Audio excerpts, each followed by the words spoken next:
Call the meeting to order. Let the record show that this is a regular city council meeting held on Monday, June 20th. All members of council are present. The press has been duly notified, and once again, they've chosen not to show. Would everyone please stand and join me in the Pledge of Allegiance? I pledge allegiance to the flag of the United States of America and to the republic for which it stands, one nation, under God, indivisible, with liberty and justice for all. Please remain standing for a moment of silence. And if you would, in your prayer, would you please remember Bob McCleave's mother, who passed away a couple weeks ago.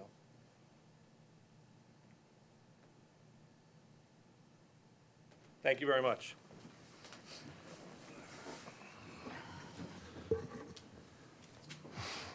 Item number 1 on the agenda is the public comments, and I see that John Shoreward has signed up for public comments. There's John. Hello, everybody. John Sherwood, Tepa Place. I missed last month's meeting. Show of hands. Anybody miss me? Anyone? Anyone? Okay. Just a couple of notes. I brought up, I think it was during the February workshop, it might have been January, that if it would be possible for us to get a clarification on all the different kind of golf carts, LSVs, OHVs, ATVs, blah, blah Vs, Wawa Vs, and Ts. I don't know what they are. I'd like to get maybe one of them. I don't know what's legal, what's not legal. How much, what's the insurance gig or whatever, like what's the rules for riding on the car path with a OSV versus a golf cart or whatever. So if we can get some, like a flyer or, anybody to put something out that whenever new people are looking to try to buy something, it's got some guidance for it, it'd be cool. I think Charlie has an answer for you. We've actually got that on our police department page of our website. If you look down the left-hand side, I think it's under regulations. Click on that. You've got the golf cart law, but then there's also just a brief synopsis about, I think it's ATVs, golf carts, and LSVs, along with links to the applicable state laws for each.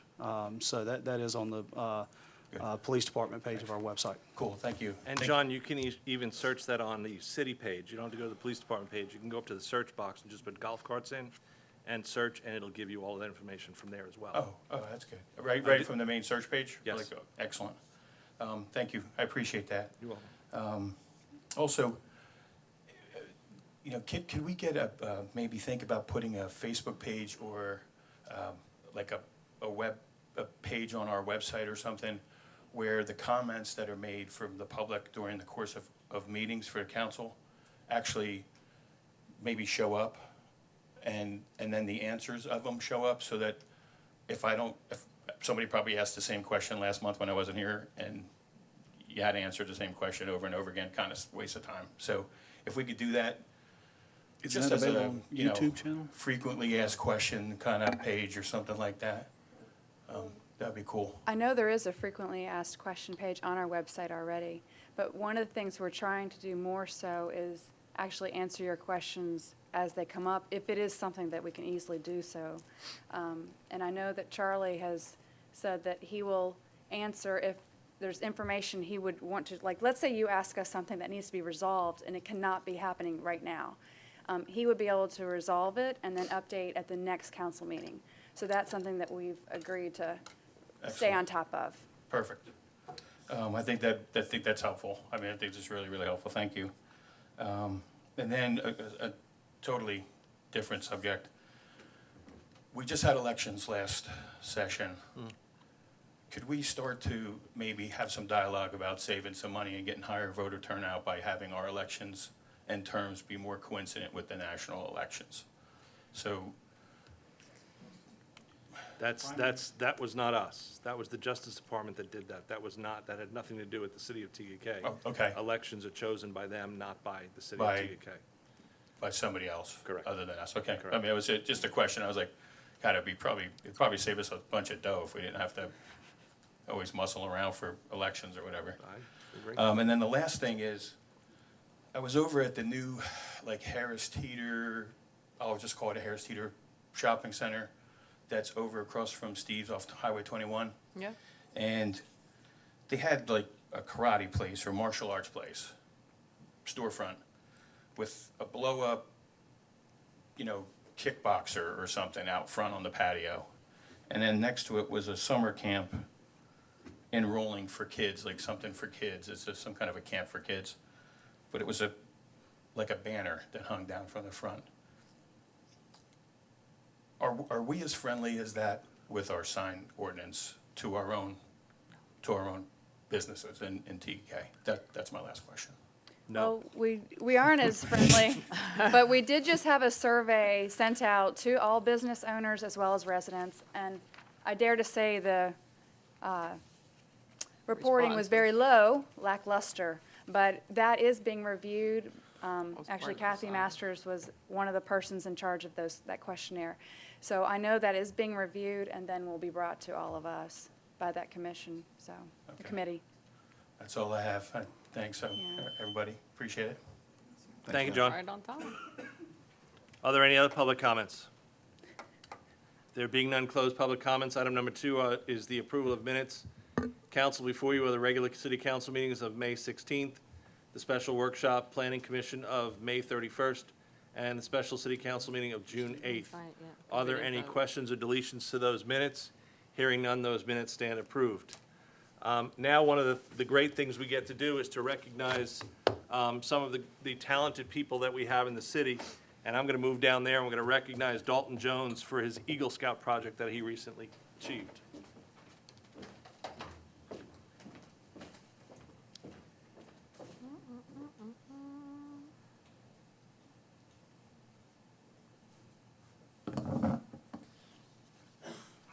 This is a proclamation recognizing Eagle Scout project by Dalton Jones.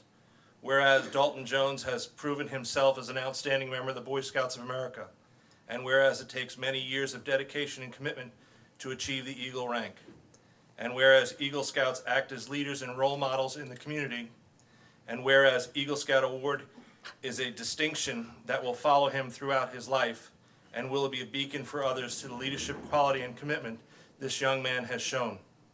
And whereas the citizens of Tega appreciate his hard work to build and install a fitness station at Lookout Park, now therefore be it proclaimed that the mayor and the council of the city of Tega do hereby recognize Dalton Jones for his achievement towards his rank of Eagle Scout.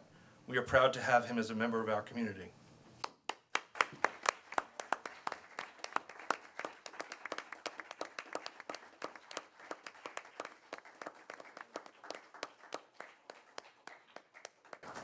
Part of Dalton's Eagle Scout project, as I said, was the fitness station at Lookout Park.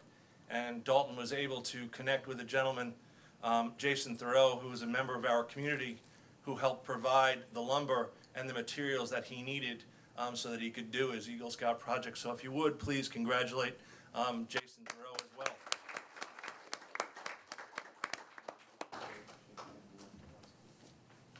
Congratulations, thank you.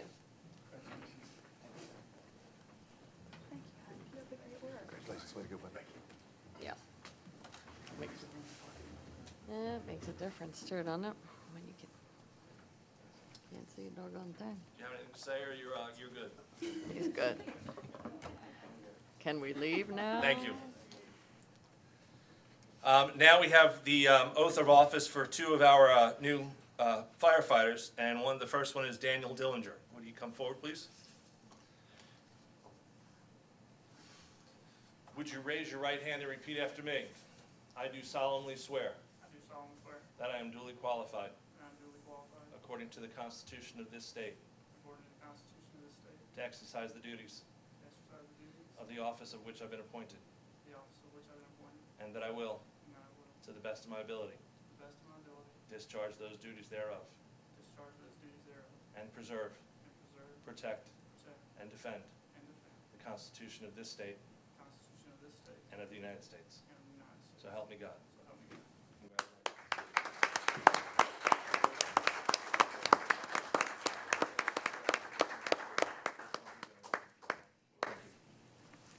Welcome aboard. Scott Boyd. Would you raise your right hand and repeat after me? I do solemnly swear I do solemnly swear that I am duly qualified, that I am duly qualified, according to the Constitution of this state, according to the Constitution of this state, to exercise the duties to exercise the duties of the office of which I've been appointed, to the office of which I've been appointed, and that I will, to the best of my ability, and I will, to the best of my ability, discharge the duties thereof, discharge the duties thereof, and preserve, protect, protect, and defend and defend the Constitution of this state the Constitution of this state and of the United States. and of the United States. So help me God. So help me God. Congratulations.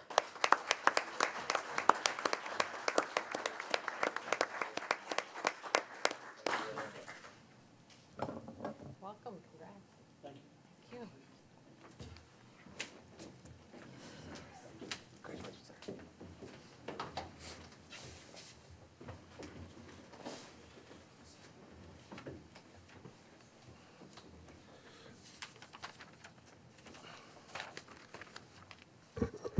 Item number 4 on the agenda is the Parks and Rec Tourism Commission appointments. Council, we've received 9. several people, applications for the Parks, Rec, and Tourism Commission. But going through those applications, I really don't think we have enough information to make a decision. So it is my opinion that we table this and ask staff to go back to the people who have applied and give us more information. One of the questions on the application that you get on the webpage is, what are your qualifications? And some people didn't even fill that out. So we need you, or I'm encouraging staff, and I hope the rest of council will, that we get qualified people and have a reason why they want to apply for this position. So that's my opinion on 4, so I would like to table it until the next council meeting. And I'm welcome to any other council comments. You want a motion for that? Yeah, let's, We if we can- get a yes, motion. we Wait, can just go to make a motion. Mr. Mayor, I'd like to make a motion that we table item 4 to a date to be determined. I have a motion by David O'Neill. Do I have a second? Second. Second by Dottie Hersey. Are there any council comments? I would also like to, it says other volunteer opportunities. I'd like to have it clarified whether or not they've actually done that volunteer opportunity that they have, or is that one they are desiring to do? Because if we're trying to pick someone who, for say, wants to lead the 4th of July, that whole expedition, well, 3 or 4 of them mention that only. So are we really trying to only select one of those to fulfill that and each one of the different events we're coordinating? That would be very helpful. The way the application works is that they're checking off the things that they would like to do, like to be a part of, volunteer for. It's the new application that staff put together. But as we reach back out to those that have applied, we'll make sure to clarify as we get that other information. It's not a problem. Thank you. Ryan? I think it's a great idea to table it. I mean, it's only fair that we get a little more detailed background to have an idea. I mean, there's 9 people trying to volunteer, and that's great. But if we're going to choose 5 of them, to have a little more information on each, their backgrounds, their desires, what they hope to achieve. Right. I agree with you 100%. Thanks, Ryan. Dottie? I agree. No further comment? I have a motion, I have a second. All in favor, signify by saying aye. Aye.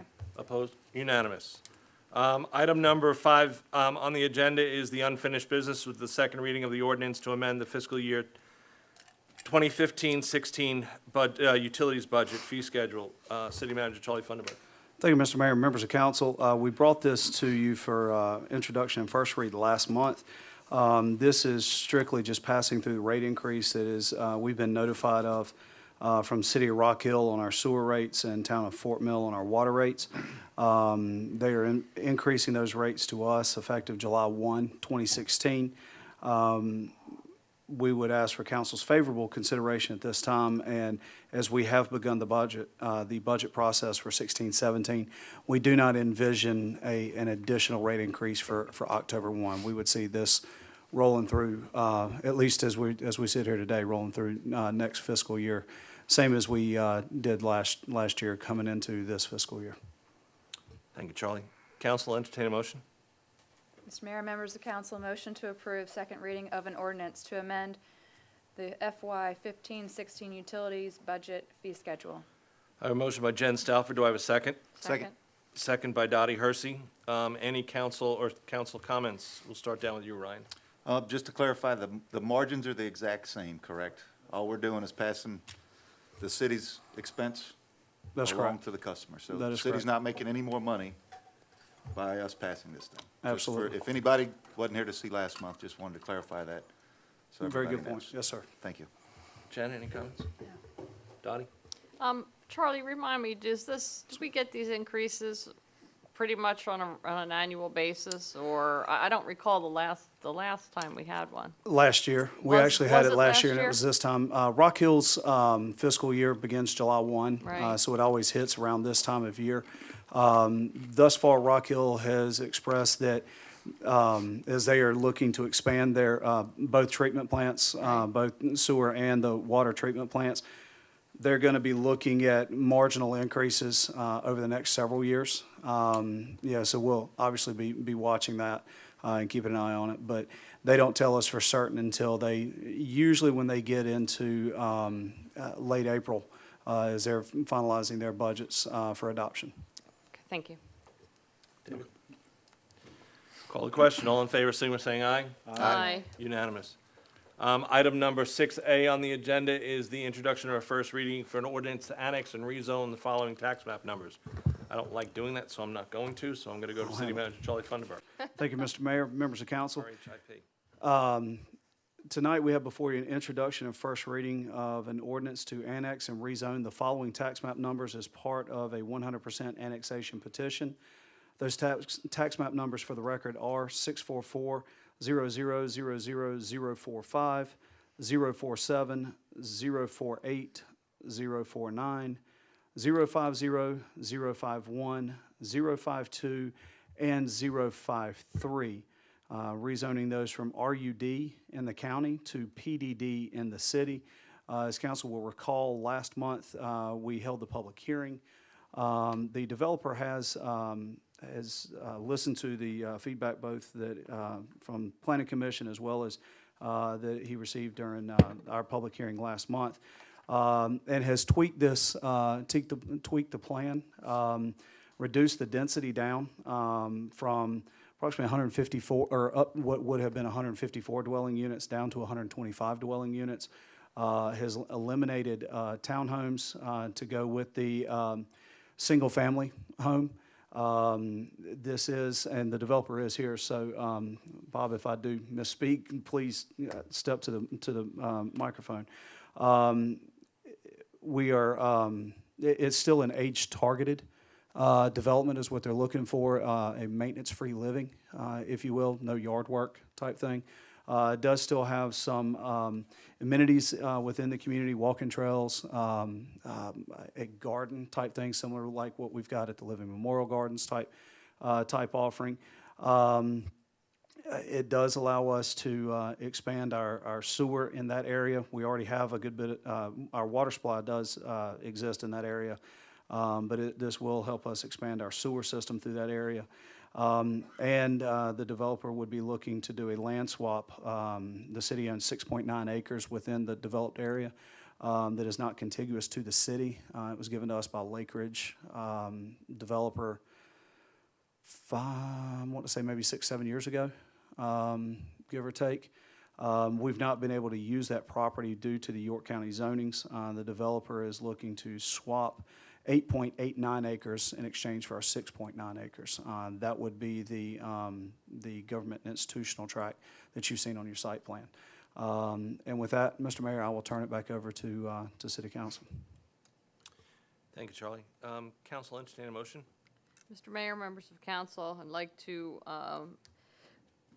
make a motion that we accept the first reading of an ordinance to annex and rezone the following tax map numbers as part of a 100% annexation petition: 644-00000045, 047, 048, 049, 050, 051, 052,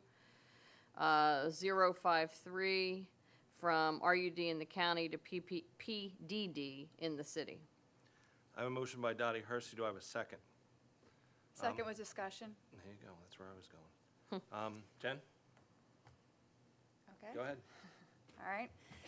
I do appreciate the developer was really keen in listening to what a lot of the residents and we had said regarding less density.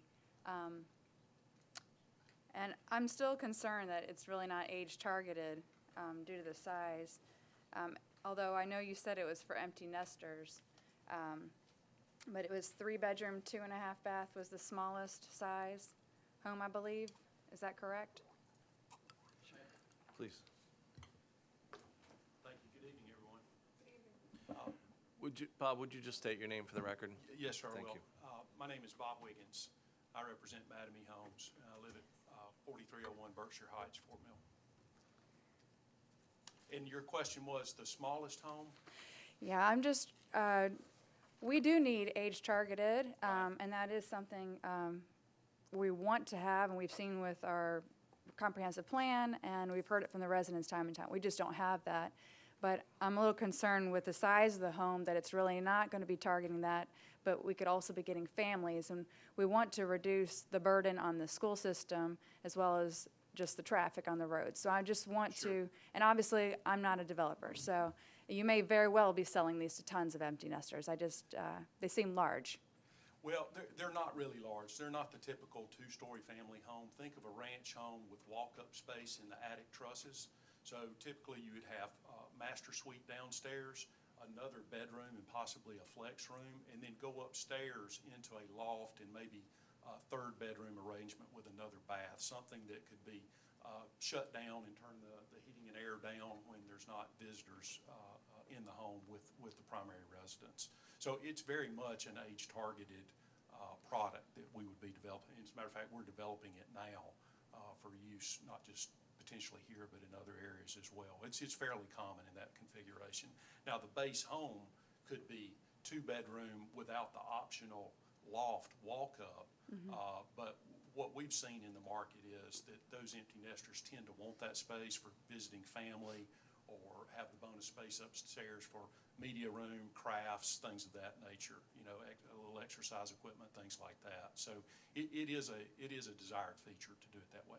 Okay, and is the price point that was mentioned last time in the mid to upper 300s is the starting point for these? Is it still going to be that? That's not the starting point. That would be where we end up, in the mid-3s, and I think it will get into the upper 3s before the end of the project. Of course, we have to price it to market, but based on the cost of the land, the cost to develop, our target consumer is looking for that higher-end, maintenance-free lifestyle in these ranch-type homes. So these are going to be of high quality and great spec level, so easily in the mid-3s, yes. But, that's the way new home building is done. You have a base price, and that's what's out on the sign, and then there are options included, just like when you're buying a car, and at the end of the day, when the home closes, we anticipate it being well into the mid-3s.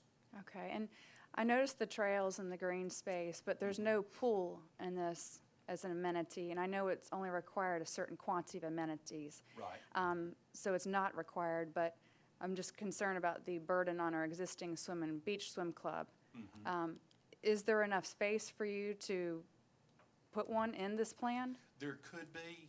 What we find is when a community gets under 150, 200 units, in the long run, it becomes a financial burden on the HOA to support that pool and pay for lifeguards and everything that goes with it. And it's interesting you asked the question. We're actually holding focus groups this week with realtors and consumers, and those questions will be explored. But due to the size of the neighborhood, it makes it a cost concern long-term for the HOA to carry that maintenance expense for those things. So we feel like if we focus on the empty nester, I'm not even an empty nester. I've got 2 pools in my community I hadn't been to in 3 years. So it means a lot, but they're only really utilized a couple of months out of the year. And since we're not focused on the family with the little kids, we feel like maybe we could serve that in other ways. Community garden, bocce ball courts or trails, maybe a dog walking area, some things like that, and maybe meeting space like a pavilion, fire pit kind of thing. Certainly need some places for folks to gather, but we'd like to try to do it in a fashion that doesn't provide undue burden on the HOA long term. Okay.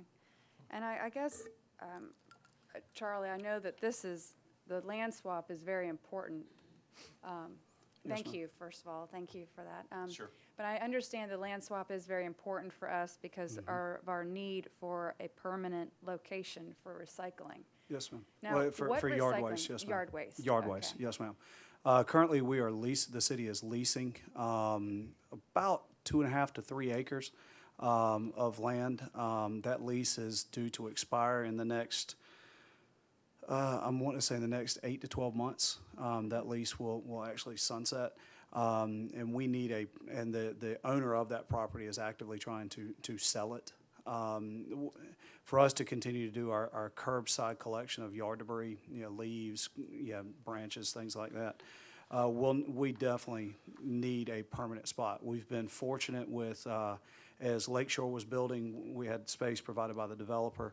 As Lake Ridge started building, we were, allotted space by the developer, but eventually those spaces run out because they're built, because of the homes and whatnot. So, the intended use for a good portion of this, if council does move forward, the intended use of a good chunk of that 8.9 acres would be for a mulching facility, a true mulching facility, not just a wood chipping, to where we could actually provide free mulch days for residents to come and pick it up, similar to what they do with the city of Rock Hill at their mulch yards.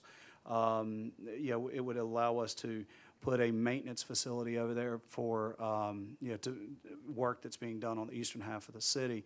Instead of having to constantly transport equipment and things like that, we'd be able to store it out there, just for ease of access, to be able to provide timely responses, things of that nature. But the biggest need that we see being fulfilled out of that land swap that would come along with this proposed annexation would be a permanent yard waste recycling facility, so that we could continue on with that program and possibly even enhance it as we move forward. Okay, and the alternative is, if this, we'd have to purchase land. We'd at have- a we'd have to minimum of find some 5 land to acres. buy. Is that accurate? Based on what the tonnage that we're turning out on a calendar year, 5 acres would be the minimum size that we would look for. The spot that we're using now causes us to have to grind the debris into mulch a lot more frequently than what we'd really like to. This would give us the proper storage area, give us enough area to actually store mulch, instead of having to constantly haul it back to our maintenance facility and dispose of it per the DHEC regs. So 5 acres would get us close. Anything over that would allow us to just expand that facility to be able to, again, enhance that program through free mulch days, things of that nature, stuff that we're not really able to do right now. And how long do you think that this size, 8.89, would last us into the future? Based on, things like Mr. Wiggins just mentioned, maintenance-free living. So, that means we're not going to be picking up yard debris and things like that in those areas. So as we look at what the proposed build-out would be, this would be a site that we would be able to use long after many of us are here. Should serve us